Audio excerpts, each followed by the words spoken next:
आपके mutual fund ने 15% का सालाना रिटर्न दिया, लेकिन आपके पोर्टफोलियो में सिर्फ 10% ही क्यों दिख रहा है? बाकी 5% गया कहां?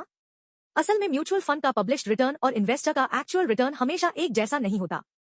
फंड का 15% केगा ये मानकर कैलकुलेट किया जाता है कि पैसा पूरे समय इन्वेस्टेड रहा, लेकिन इन्वेस्टर कभी मार्केट चढ़ने के बाद ज्यादा पैसा लगाता है तो कभी गिरावट देखकर डरकर पैसा निकाल लेता है।